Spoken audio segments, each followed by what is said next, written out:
Right, hi guys, welcome to part 2 of this sort of play along, walkthrough, whatever we're going to call it, to Path of Exile. So if you were playing along in the last part, you would have got to the coast. These are waypoints, they basically just let you teleport between places. We'll ignore the mute wind trackers and hunters for now and stuff, but we might run into them, but I'll explain as and when. So we're back out here. If we'd left the game or whatever, or been longer than 15 minutes, this area would be re-randomized, but these two areas are generally the same. Now, the quest does tell you to go to there, travel to Tidal Island, however, we are gonna ignore that. No, in fact, you know what, we won't, we'll do it. I was gonna ignore it and do a slightly different leveling route, but we'll stick to the plan and we'll just follow the quests for now. I will show you the side quests. This is one of them. This is not a quest you have to do. It's completely optional. However, we are going to be doing it.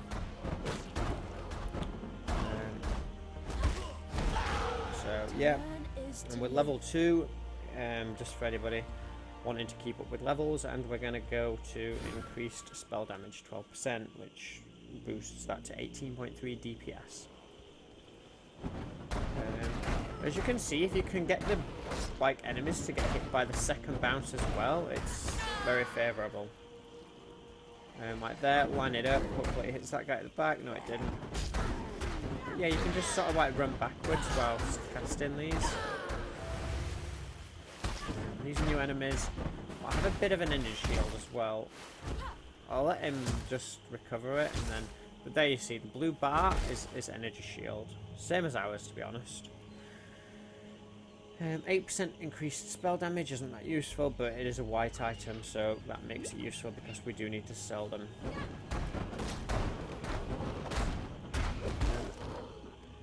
It doesn't cost any extra mana for the second bounce, by the way. I'm explaining this really noobish terms, but I don't know your level of understanding for this game, and a lot of people hopefully will be able to relate to this guide and find it useful. So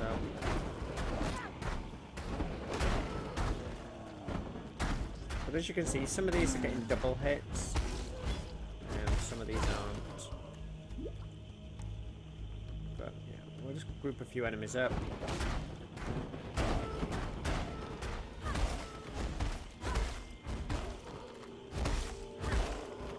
Another scroll of wisdom. They can drop in, I guess, what we'd call the wild.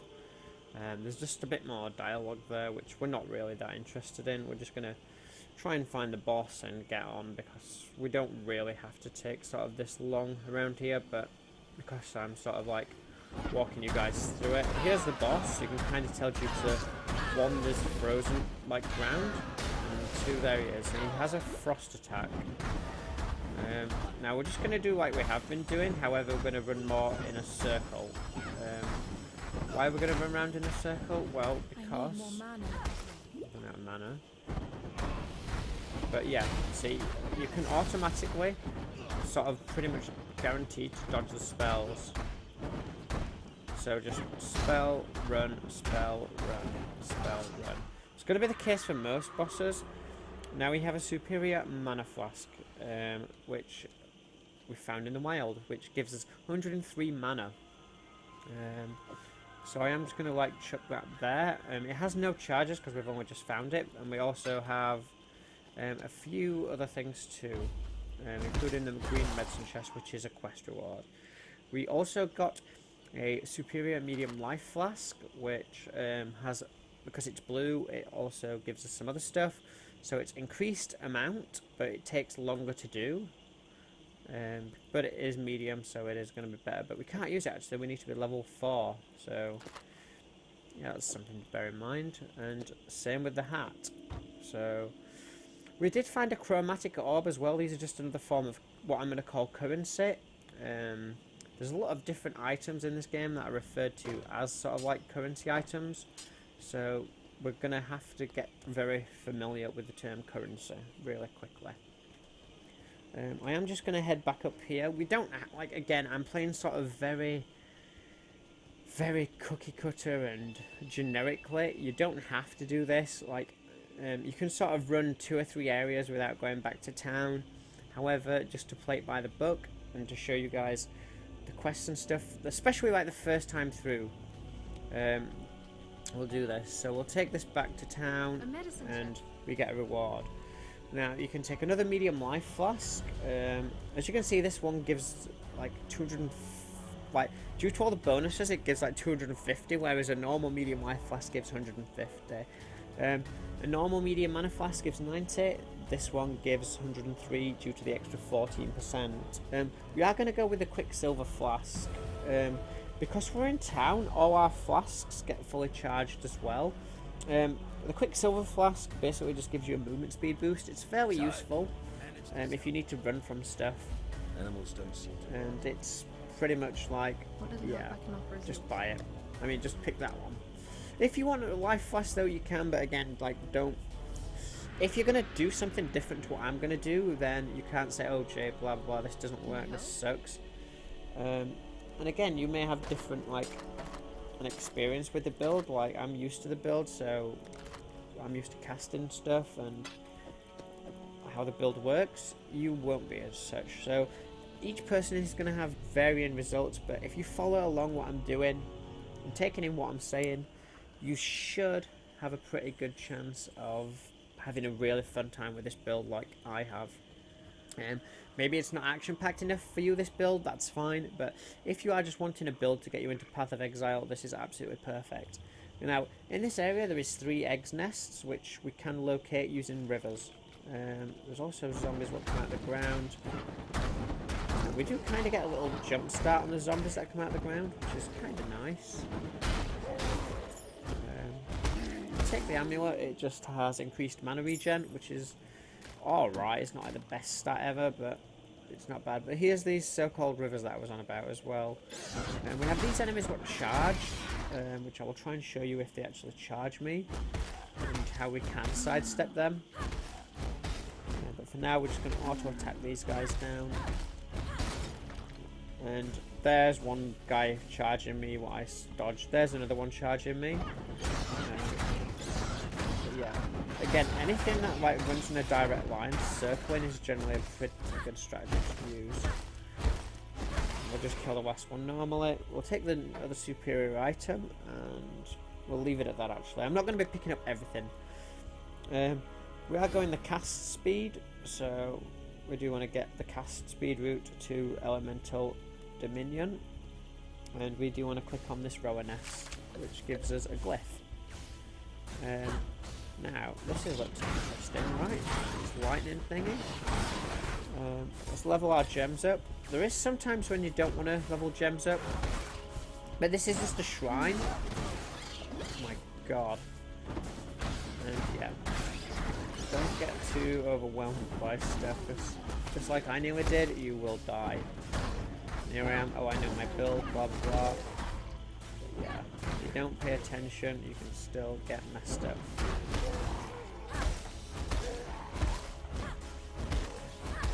There you go. The chest here. There's an iron ring which we'll take because we don't have the other one. And this is a lightning shrine. If we run in this, we do take damage from it. However, when we collect it, that all stops and we now emit a lightning shrine. So I'll show you on an easier mob. I'm not doing anything, and this lasts for 30 so seconds. Well, 40 seconds, I guess. Would have been. That's some more currency in armor scrap. It improves the quality of armor. So say if something had 100 defense, you put one of those on it. It's going to give it 101 defense. I'm not sure why that guy's not taking damage or dying, but we can see on our minimap that the second thing is down here. So let's get that. And the third one's probably down here as well somewhere. Let's drink a life potion.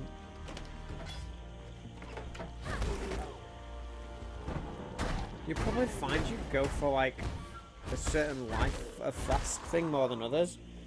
For example, mine is actually delete. So I probably should put my best ones. onto that space. So yeah, that's why I use sort of those two first. And we have that helmet as well, what we couldn't use until we got level 4. But we are level 4 now, so we can use it. And we have a shield here which gives us 10% sorry, increased spell damage. So it is actually technically better than our starting wand if we go with this combo. I don't approve of changing gear whilst you're getting attacked, but yeah. Do as I say, not as I do.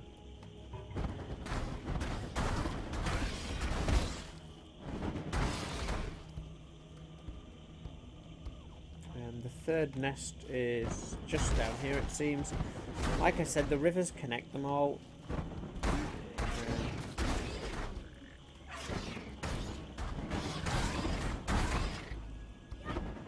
Will that hit? Nope.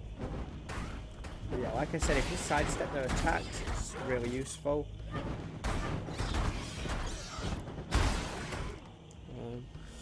Driftwood Maul, it's a 3-link. It's pretty useful. That would be really nice for a melee character, hence why it's slightly whiter. And we have another superior item, which I'm going to take, because you can do something with superior items. That is pretty cool. So I do want to collect some of those to show you guys. This is the boss for this area. You don't have to fight him, and you may not run into him. However, he charges, so we are going to run around him sort of anti-clockwise. As you can see, he poisons us in like an area. So yeah, we do need to be a little careful of our health. But yeah, we killed him. I'm not going to pick up the Iron Hat. I don't feel we need it. I'm quite pleased with the one we've got with plus life to it, and we're going to chuck the next point into the cast speed and make our way up that bit of the tree. Now, like I said earlier, in fact actually it was in the other part, that I'm going to do quests how I feel is going to be the most easiest to new players. Now, this fetid pool, I'm glad I found it because it's a side area and we are not going to do that just yet. It's a pretty tough area for new players and I don't want this to be at all stressful for us. Now you're probably thinking, by skipping content, aren't we going to make this harder for ourselves? No, actually, we're not. If you run inland, like there's some cliffs generally, but somewhere along the lines you will find a waterfall with a glyph thing. You may have to look for it. You don't have to kill every enemy either. Obviously, the more enemies you kill, the more XP and loot you can get. An Orb of Transmutation, I believe, is currency we've already seen. Yep, Orb of Chance. It upgrades a normal item, so a white item, into a random, well, like a random sort of magic type. So it could be magic, which is blue. It could be rare, which is yellow. It could be unique, which is like an orange. But yeah. So I guess the way we have to go is down here. This is where the like flasks can also be used, because we can just use it as like a little speed boost.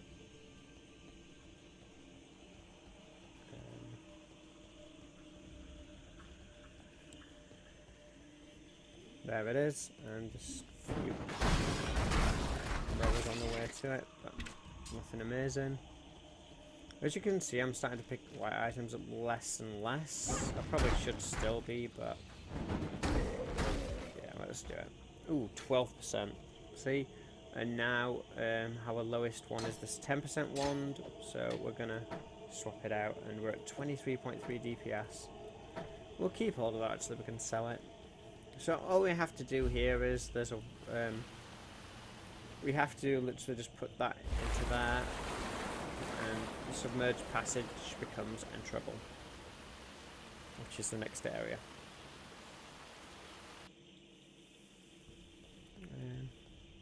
So yeah, we're in this cave thing, and the waypoint is always at the beginning. Always good practice to head to town if you need to. Just to maybe sell stuff or other stuff. Whoops, that's the quality one. We don't want to sell that. So we'll chuck the rest of the quality stuff with these. So that's 19% quality. It's not super useful to remember, but it's just something to bear in mind, that we need to get items to 40% quality, and I will show you guys why. So in here we have Red Blade Raiders, and here we have the Mute Wind. Now this is the Warbands thing.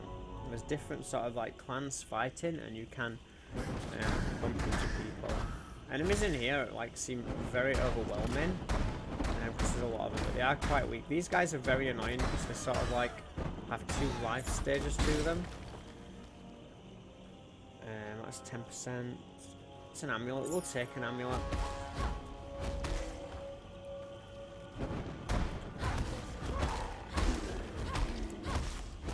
Trunks are like chests. No items. Well, items in there, but nothing of use. Like I said, these guys are very, very weak. You can kind of one-shot them, so don't be too like, oh my god, there's loads of them coming out. Like I said, it's always good if you can sort of like aim your spells to hit more than one thing.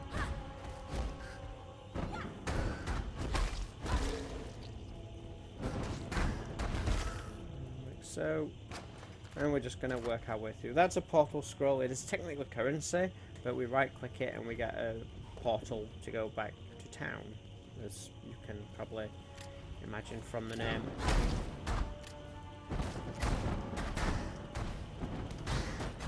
We've got another chance orb, which is one of the ones where the item rarity can get changed.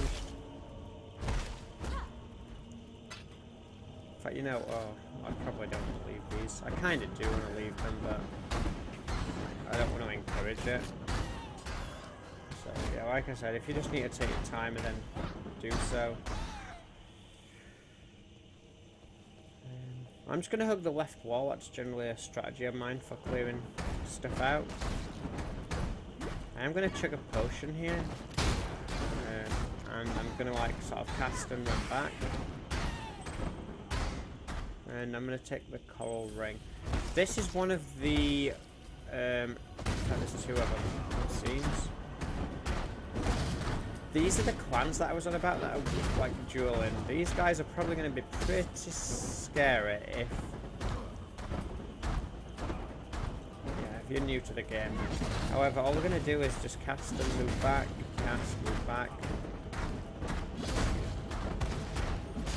Keeping our mana topped up whatever we can. And our life topped up as well. Cool. A unique item. So we have some wool shoes. And another coral ring. And a chain belt.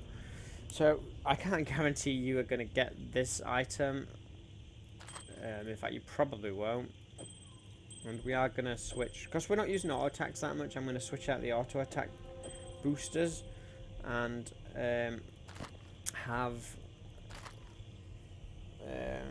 the health rings, just to help us survive. Now these boots obviously are way better than these. These boots are probably going to last quite a while. 20% increased movement speed, mana regen, and we can't ever be frozen. That is like so useful for the first boss. It's probably going to make you guys a bit sick. 4 life, 9 strength, life regen, and increased life recovery rate from our life flasks, and a bit of maximum energy shield as well. Pretty 2 decent items from those guys, which I got lucky with. Here's a boss of this area, which is pretty amusing because it's a frozen attack what's used, and I can't be frozen. But again, if we didn't have this, we'd just be doing this. As you can see, I'm naturally just avoiding her spells just by running around in circles whilst casting spells. We did get a yellow armor. The things to look for again are just sort of like the sockets, life, and armor is always useful. So plus 15 mana or plus 16 life. Well, what use is mana if we're dead? So we're going to take the life one. We can put our magma orb into that, and we're good to go. 11%, that's 12%, that's 11%. I'd rather have 3 sockets, and especially some blue ones, than a red and a green. There we go. Sorry, just a bit of inventory management juggling here going on. I'm going to take some white items because I've just noticed we've no scrolls of wisdom left to ID stuff. And we have just hit the 20-minute mark, so I'm going to put my point in there, and I am actually just going to end this episode here. So yeah, you guys will just have to join me in part 3. So we're halfway through the submerged passage. So thank you very much for watching, guys, and I will see you guys next time.